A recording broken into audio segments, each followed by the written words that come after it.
नमस्कार। आज की वीडियो में हम सबसे पहले बात करेंगे नागर विमान मंत्रालय से संबंधित जितने सारे करंट अफेयर्स अभी हाल के दिनों में हुए हैं और इससे जितने सारे फैक्ट्स हैं उसको एक एक करके चेक करेंगे। सबसे पहले चेक करते हैं नागर विमान मंत्रालय। तो हमारे सिविल एविएशन मिनिस्टर कौन है? हरदीप सिंह पुरी। ये आप फोटो में देख लीजिए, ये हरदीप सिंह पुरी है और ये हमारे नागरिक उड्डयन मंत्रालय है। अच्छा, सबसे इम्पोर्टेंट बात, नागरिक उड्डयन मंत्रालय के अंतर्गत एक अपनी संस्था एक है, स्टैच्यूटरी बॉडी है, जिसका नाम है एयरपोर्ट अथॉरिटी ऑफ इंडिया, भारतीय विमानपत्तम प्राधिकरण। भारतीय विमानपत्तम प्राधिकरण का मुख्य कार्य क्या है? किसी भी एयरपोर्ट का, कोई भी नया एयरपोर्ट किसी राज्य में उसको बनाना है, उसको, या कोई पुराना एयरपोर्ट है उसको नए आधुनिकीकरण के साथ अपग्रेड करना है, मेंटेन करना है, सिविल एविएशन से जुड़ी जितनी सारी इंफ्रास्ट्रक्चर है उसको मैनेज करना है, तो ये सारी काम एयरपोर्ट अथॉरिटी ऑफ इंडिया के अधीन है। एयरपोर्ट अथॉरिटी ऑफ इंडिया एक मिनी रत्न कंपनी, आप जानते हैं कि जैसे नवरत्न, मिनी रत्न, महारत्न कंपनी का कैटेगराइज्ड में भारतीय विमानपत्तनम को मिनी रत्न कैटेगरी में रखा गया है। अभी वर्तमान में इसके चेयरमैन अरविंद सिंह हैं और इसका हेडक्वार्टर नई दिल्ली में है। चलिए आगे देखें। तो पहला पॉइंट है, Delhi IGI airport becomes India first single use plastic free airport. सबसे पहले जानिए कि सिंगल यूज प्लास्टिक क्या है। ये यहाँ पे एक टर्म है, single use plastic. Single use plastic का मतलब क्या होता है, ये देखिए। जैसे हम लोग कोई चिप्स खाएंगे, पानी का बोतल हुआ, सैसे हुआ, पन्नी हुआ, दवा टैबलेट का कैंपेन्स हुआ, या जो भी चीज़ है मटेरियल जिसको हम लोग एक बार यूज़ करते हैं और फिर उसके बाद से दोबारा फेंक देते हैं। ये देखिए, ठंडे पे में कोल्ड ड्रिंक्स के बोतल खाली हुए, बिस्लरी और ये वाटर के कैंपेन, ढक्कन, ये सारी चीज़ सिंगल यूज प्लास्टिक में आते हैं। मतलब जिस प्लास्टिक का यूज एक बार हम लोग कर दिए उसके बाद उसको फेंक दिए, सिंगल यूज प्लास्टिक के अंतर्गत आता है। तो इस सिंगल यूज प्लास्टिक से फ्री होने वाला भारत का पहला एयरपोर्ट दिल्ली एयरपोर्ट बना है। दिल्ली एयरपोर्ट का नाम आप अच्छी तरह से जानते हैं, क्या नाम है? Indira Gandhi international airport. अच्छा, पहला चीज़ ये हो गया। अब ये इम्पोर्टेंट बात, जैसे कोई भी एयरपोर्ट सिंगल यूज प्लास्टिक से फ्री होने वाला भारत का कौन सा है? दिल्ली एयरपोर्ट, जो Indira Gandhi national airport, international airport के नाम से जाना जाता है। लेकिन अगर एयरलाइंस की बात हो, एयरपोर्ट और एयरलाइंस में अंतर है कि एयरपोर्ट जहां यात्रियों का आवास, ये निर्गमन, ये सब होता है, और एयरलाइंस जो यात्रियों को ढोता है। तो वर्ल्ड का पहला एयरलाइंस हाई फ्लाई, एक पोर्टुगीज, एक पुर्तगाल का एयरलाइंस है हाई फ्लाई। ये विश्व का पहला एयरलाइंस बना है जो सिंगल यूज प्लास्टिक से फ्री हुआ है।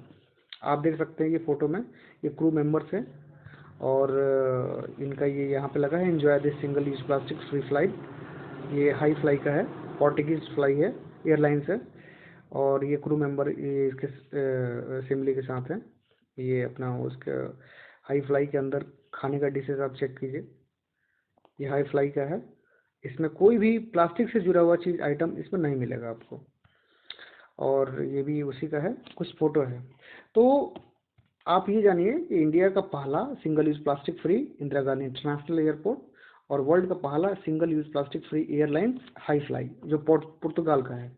अगला, Air India become first airline to use taxi boat. सबसे पहले टैक्सी बोट क्या होता है? टैक्सी बोट एक कैरियर होता है, विमान कैरियर, यानी टैक्सी बोट पे विमान को रख के विमान को एक हैंगर से लेके एयरपोर्ट तक लाने जाने का काम किया जाता है। तो भारत में एयर इंडिया, एयर इंडिया आप जानते हैं कि एक सरकारी एयरलाइंस है। एयर इंडिया से जुड़ी हुई और भी महत्वपूर्ण बातें जान लीजिए कि एयर इंडिया, अभी एयर इंडिया की स्थिति बहुत खराब है। तो एयर इंडिया का राष्ट्रीयकरण कब हुआ था, नेशनलाइज एयर इंडिया का कब हुआ था? ये सवाल बहुत इंपॉर्टेंट है। 1953 में एयर इंडिया का नेशनलाइजेशन हुआ था। तो भारत का पहला ये एयरलाइंस बनी है एयर इंडिया, जिसने टैक्सी बोट A32 एयरक्राफ्ट के को ढोने का काम किया। अच्छा, ये टैक्सी बोट किस इंटरनेशनल एयरपोर्ट पे यूज़ किया गया? फिर पुनः वही बात, इंदिरा गांधी इंटरनेशनल एयरपोर्ट दिल्ली में ये टैक्सी बोट यूज़ किया गया। एयर इंडिया पहला एयरलाइंस बना है भारत का जिसने टैक्सी बोट को यूज़ किया है। अच्छा, दिल्ली एयरपोर्ट की बात चल रही है तो एक और इम्पोर्टेंट बात जान लीजिए।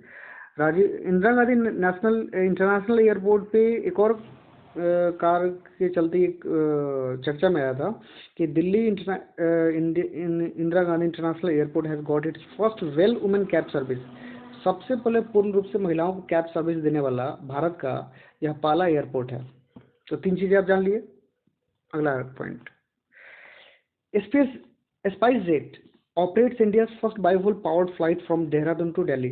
सबसे पहले जानिए कि हम लोग जो पुरानी परंपरागत नवीकरणीय ऊर्जा पे हम लोग आधारित जो विमान या अन्य देशों पे हम लोग की निर्भरता है, हम लोग इतने सारे आयात करते हैं, तो उसको कम करने के लिए भारत अपना टारगेट रखा है 2024 तक 175 गीगावाट नवीकरणीय ऊर्जा का टारगेट रखा है। तो उसमें एक क्रांतिकारी कदम है कि हमारे विमान और हमारे एयरलाइंस भी अब इस रूल्स को फॉलो करते हुए बायोफ्यूल का यूज़ कर रहे हैं।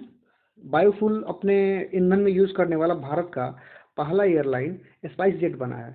और ये इम्पोर्टेंट इसलिए है क्योंकि बायोफ्यूल से उड़ान कहाँ से कहाँ तक भरा, तो इसका उड़ान भरा देहरादून से नई दिल्ली। तो 2 पॉइंट है, बायोफ्यूल को यूज़ करने वाला पहला एयरलाइन स्पाइस जेट, और ये कहाँ से कहाँ तक हुआ, देहरादून से दिल्ली तक हुआ। अगला पॉइंट, एयर इंडिया से दिल्ली सेंस। अब अच्छा, एक बात और ध्यान देती, जितने सारे दुनिया में नेविगेशन एयरलाइंस और रास्ते बने गए हैं उनको एक सुविधा के अनुसार बनाया गया है, शॉर्टकट रूट के अनुसार से बनाया गया है। तो भारत का पहला एयरलाइन एयर इंडिया बना जिसने नॉर्थ पोल के ऊपर से रास्ता तय करते हुए अमेरिका के सैन फ्रांसिस्को तक उड़ान भरी। यानी अगर सिंपल वर्ड में बोलें कि नॉर्थ पोल से उड़ान भरने वाला भारत का पहला एयरलाइन कौन सा है, तो एयर इंडिया है। Clear clear. आगे, अच्छा एक बात और ध्यान रखिए यहाँ पे, इसने तो अपना एक नॉर्थ पोल से उड़ान भरी एयर इंडिया। अगर सवाल आ जाए कि विश्व का पहला एयरलाइन जिसने सबसे लंबी उड़ान भरी, एक इमेजिन कीजिए कि ग्लोब पे कौन से रूट की एयरलाइन सबसे लंबी हो सकती है। ऑस्ट्रेलिया का एक एयरलाइंस है कंटास एयरलाइंस। कंटास एयरलाइंस वर्ल्ड का पहला एयरलाइंस बना जिसने टोटल 19 घंटे और 16 मिनट लगातार फ्लाइट करते हुए ये न्यूयॉर्क से सिडनी तक इसने वर्ल्ड की सबसे लंबी फ्लाइट तय की। कंटास एयरलाइंस ऑस्ट्रेलिया की सबसे लंबी दूरी तक तय करने वाली विश्व की पहली एयरलाइन बनी। अच्छा अगला देखिए, कोचीन को जानते होंगे। कोचीन कुछ दिनों से बहुत चर्चा में रहा। ये भारत का ही नहीं बल्कि विश्व का पहला ग्रीन एयरपोर्ट बना। ग्रीन एयरपोर्ट मतलब यहाँ पे पूर्ण रूप से सौर ऊर्जा से संचालित ग्रीन एयरपोर्ट को बनाया गया है, और इसलिए इसको आपको एक अवार्ड सुने होंगे, champions of earth. Champions of earth Modi ji को भी मिला था, साथ ही साथ कोचीन एयरपोर्ट इंटरनेशनल एयरपोर्ट को भी मिला था। तो कोचीन इंटरनेशनल एयरपोर्ट भारत का पहला ग्रीन एयरपोर्ट है। अच्छा, अगर ये पहला है तो दूसरा कौन है, तो दूसरा भी बन रहा है। कहाँ बन रहा है, बड़ौदा में बन रहा है, और मोदी जी इसको उद्घाटन किए हैं। तो भारत का दूसरा एयरपोर्ट कौन सा है जो ग्रीन एयरपोर्ट है, बड़ौदा। चलिए आगे देखिए, Mumbai airports become world's biggest single runway airport. अब यहाँ एक चीज़ देखिए, एयरपोर्ट होता है, 2 तरह के एयरपोर्ट होते हैं मुख्यतः अपने रनवे की तरफ से। एक एयरपोर्ट जहाँ पे एक सिंगल रनवे होता है, यानी एक जहाज यहाँ से यहाँ तक जाएगी, यहाँ से यहाँ तक जाएगी, और ये जब तक ये जहाज फ्लाइट ना टेकअप ना कर पाए तब तक ये दूसरी जहाज इस रनवे पे नहीं आएगी। इसको बोलते हैं सिंगल रनवे। और एक ऐसे एयरपोर्ट जहाँ पे बहुत सारे रनवे होते हैं, एक साथ ये एक जहाज यहाँ भी आ रही है, एक साथ ये भी जहाज ये भी आ रही, मतलब एक साथ कई रनवे पे कई जहाजें उड़ान भरती है और उड़ान नीचे लैंड भी करती है। तो अब देखिए, इस 2 कैटेगरी में अगर पूछे कि विश्व का सबसे बिजी एयरपोर्ट मल्टी रनवे वाला कौन सा है, तो अटलांटा। अटलांटा एयरपोर्ट वर्ल्ड का सबसे बिजीएस्ट एयरपोर्ट है। अगर पूछे कि वर्ल्ड का सबसे बिजीएस्ट एयरपोर्ट सिंगल रनवे वाला में कौन है, तो मुंबई है। यानी यहाँ पे द हिंदू का आर्टिकल है ये, Mumbai airport becomes world busiest single runway airport. यानी ये बिजी एयरपोर्ट है, लेकिन इस पर कंडीशन क्या लगा हुआ है, रनवे एयरपोर्ट का, यानी सिंगल लाइन का। आगे देखिए, अब एक सवाल है कि which Indian state has most international airport. किस राज्य के पास सबसे ज़्यादा अंतर्राष्ट्रीय एयरपोर्ट है, तो इसका जवाब है केरल। केरल के पास कुल 4 अंतर्राष्ट्रीय हवाई अड्डे हैं। कौन कौन से हैं? तिरुवनंतपुरम जो कि केरल की राजधानी है, कोचीन, कोझिकोड और कन्नूर। 3 क से कोचीन, कोझिकोड, कन्नूर और तिरुवनंतपुरम। चलिए, मध्य प्रदेश में भी एक इंटरनेशनल एयरपोर्ट है, राजा भोज एयरपोर्ट एक भोपाल में है, लेकिन वो इंटरनेशनल कैटेगरी का नहीं है। और एक ग्वालियर में जो रानी अहिल्याबाई होलकर स्टेडियम है, सॉरी अहिल्याबाई एयरपोर्ट, वो उसको इंटरनेशनल एयरपोर्ट का दर्जा मिला हुआ है। तो इंटरनेशनल दर्जा मिला हुआ कब? अगर कहीं से उड़ान तो भरी होगी ना। तो उसकी पहली इंटरनेशनल उड़ान कहाँ से कहाँ तक रही? इंदौर से लेकर दुबई तक। यानी इंदौर से दुबई तक इंटरनेशनल फ्लाइट प्राप्त करने वाली मध्य प्रदेश की पहली इंटरनेशनल फ्लाइट एयरपोर्ट कौन सी बनी? इंदौर एयरपोर्ट। आगे स्काई ट्रैक्स ये वर्ल्ड की जितने सारे एयरपोर्ट हैं उनकी रैंकिंग देता है, उनके परफॉर्मेंस को लेके हर साल देता है। उसमें बहुत दिनों से सिंगापुर का एक चांगी एयरपोर्ट है, वो हमेशा से टॉप करते आ रहा है। ये वर्ल्ड लेवल पे हो गया। भारत के सबसे बड़े हवाई अड्डों में देखिए 2 कैटेगरी होता है, एक रीजनल हवाई अड्डा, एक इंटरनेशनल हवाई अड्डा। तो चांगी एयरपोर्ट इंटरनेशनल हवाई अड्डे में सबसे विश्व का सबसे सर्वश्रेष्ठ हवाई अड्डा है। भारत में सबसे सर्वश्रेष्ठ हवाई अड्डा कौन सा है? इंदिरा गांधी इंटरनेशनल एयरपोर्ट, नई दिल्ली का। लेकिन अगर रीजनल क्षेत्र की बात करें तो रीजनल क्षेत्र में कौन सा अंतर्राष्ट्रीय हवाई अड्डा सबसे बेस्ट कैटेगरी में मिला है? तो बेंगलुरु का कैंपेगौड़ा अंतर्राष्ट्रीय हवाई अड्डा इसको बेस्ट रीजनल कैटेगरी में मिला है। तो 2 बात, इससे 3 बातें याद रख गई। सबसे सर्वश्रेष्ठ इंटरनेशनल लेवल पे चांगी इंडिया में दिल्ली का इंदिरा गांधी इंटरनेशनल एयरपोर्ट, और रीजनल लेवल पे कैंपेगौड़ा बेंगलुरु का। चलिए, हैदराबाद। अच्छा, एक बात बताइए, जब जैसे हम लोग एयरपोर्ट पे जाते हैं तो वहाँ पे बहुत सारा इनिशियल प्रोसेस होता है। इनिशियल प्रोसेस में ये होता है कि जांच पड़ताल, डॉक्यूमेंट की, ये सब। तो फेस रिकॉग्निशन करने वाला, मतलब कि आपके चेहरे से को रिकॉग्नाइज करके आपकी पहचान करने, आइडेंटिटी करने वाला इंडिया का पहला एयरपोर्ट कौन सा बना है? Rajiv Gandhi international airport Hyderabad. Rajiv Gandhi international airport Hyderabad face recognition को रिकॉग्नाइज करने वाला इंडिया का पहला एयरपोर्ट बना है। चलिए, ये देखिए, भारत सरकार के सिविल एविएशन मिनिस्टर का एक बहुत ही महत्वाकांक्षी परियोजना है उड़ान। इसकी शुरुआत की गई थी 2017 में।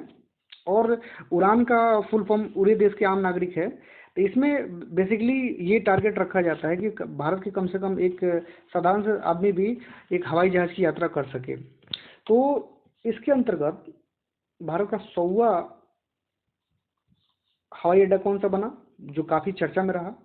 सिक्किम का एक बहुत ही स्ट्रेटेजिक पॉइंट पे उस हवाई अड्डा है। चीन को लेके भी इस बात में ये थी कि भाई भारत इंफ्रास्ट्रक्चर को अपने बॉर्डर एरिया में बहुत ही मजबूती से काम कर रहा है। तो भारत का 100वां अंतर्राष्ट्रीय हवाई अड्डा उड़ान स्कीम के अंडर कौन था? पैक्योंग हवाई अड्डा, जो सिक्किम का भी पहला हवाई अड्डा था। अच्छा, इस उड़ान स्कीम के तहत भारत सरकार ने कुछ टारगेट भी सेट किए हैं। 2024 तक भारत को 100 नए हवाई अड्डे बनाने हैं। हवाई अड्डे नए नए नए बनाने हैं। 2024 तक भारत सरकार ने तय किया है कि 100 नए एयरपोर्ट का निर्माण हम इस उड़ान स्कीम के तहत करेंगे। चलिए, आगे देखिए, अंतर्राष्ट्रीय नगर विमानन संगठन। अच्छा, एक दो तीन पॉइंट याद रख लीजिए कि कनाडा का एक शहर है मॉन्ट्रियल। मॉन्ट्रियल में इंटरनेशनल सिविल एविएशन ऑर्गेनाइजेशन यानी अंतर्राष्ट्रीय नगर विमानन संगठन और इंटरनेशनल एयर ट्रांसपोर्ट एसोसिएशन, याद रखिए, मॉन्ट्रियल कनाडा का एक शहर है जहाँ पे 2 संगठन है, उसके हेडक्वार्टर हैं। पहला है अंतर्राष्ट्रीय नगर विमानन संगठन यानी इंटरनेशनल सिविल एविएशन ऑर्गेनाइजेशन और इंटरनेशनल एयर ट्रांसपोर्ट एसोसिएशन। इस 2 संगठन का हेडक्वार्टर मॉन्ट्रियल कनाडा में है। अच्छा, अब जैसे आप देखे होंगे कि राष्ट्रपति और हमारे प्रधानमंत्री विदेश की यात्रा में एयर इंडिया का विमान यूज़ करते हैं, तो उसको किस कैटेगरी में बांटा गया है? तो राष्ट्रपति और प्रधानमंत्री द्वारा एयर इंडिया 1 विमान एक को असेंबली बना दिया गया है राष्ट्रपति और प्रधानमंत्री के लिए। और ये हमारे देश के एक VVI कल्चर का एक फ्लाइट एयरक्राफ्ट है। तो इसको ऑपरेट ऑपरेशन करने का काम इंडियन एयरफोर्स को दिया गया है सेफ्टी कैटेगरी में। तो ये भी जानने वाली बात है कि एयर इंडिया 1 हमारे राष्ट्रपति और प्रधानमंत्री को कैरियर करने के लिए यूज किया जाता है। अच्छा, यहाँ पे देखिए एक गगन टेक्निक है। जैसे हम जीपीएस का नाम आप लोग सुने होंगे, तो ये गगन क्या है कि जैसे हम जहाज, हमारे जहाज हैं, विदेश में भी जाते हैं, रीजनल क्षेत्र पे, इंटरनेशनल एयर पे सब जाते हैं, तो उनका रास्ता बना रहता है। तो उस रास्ते में हवाई जहाज़ को लोकेशन चेक करने के लिए, उसकी स्थिति का पता लगाने के लिए, उसकी डायरेक्शन को तय करने के लिए, इन सारी बातों को ध्यान में रख के भारत डिपेंडेंट था विदेशों पे, विदेशी टेक्निक पे आधारित था। हमारी कारगिल वॉर में हुआ था, तो कारगिल वॉर में भी बहुत सारे देशों ने भारत को हेल्प करने से मना कर दिया था। तो भारत की एक महत्वाकांक्षी परियोजना है जिसको इसरो द्वारा तैयार किया गया है, गगन। गगन एक नेविगेशन प्रणाली है जो हमारे विमानों को, जो हमारे फ्लाइट्स को, जो हमारे एयरलाइंस को हेल्प करता है उड़ान में। तो ये हमारा गगन है। आई होप आपको ये अच्छा, एक और दो तीन बातें आप याद रखिए। जैसे भारत में बहुत सारे जहाज जो है, तो हम जहाज किस कंपनी का जहाज यूज़ करते हैं, तो विश्व में ये बात जान लीजिए कि भारत में कोई जहाज बनता नहीं है, और भारत अधिकांश जहाज अमेरिका की बोइंग कंपनी का यूज़ करता है। और एक यूरोपियन यूनियन है, यूरोपियन संघ, उसका एक संयुक्त परियोजना है, संयुक्त मतलब विमान की कंपनी है एयरबस। तो ज़्यादातर हमारे देश में यूज़ किए जाने वाले एयरलाइंसों द्वारा विमान या तो बोइंग का यूज़ किया जाता है या एयरबस का किया जाता है। और विमान में कुछ कंपनियां हैं, जैसे एम्ब्रायर है, ब्राज़ील की कंपनी है, एम्ब्रायर एम्ब्रायर ब्राज़ील की कंपनी है, बोम्बार्डियर है, कनाडा की कंपनी है, बोइंग अमेरिका की कंपनी है, एयरबस एयरबस यूरोपियन संघ की कंपनी है। तो आई होप ये बात क्लियर हो गई होगी, इससे जुड़ी हुई सारी पॉइंट आपको क्लियर हो गई। थैंक्स।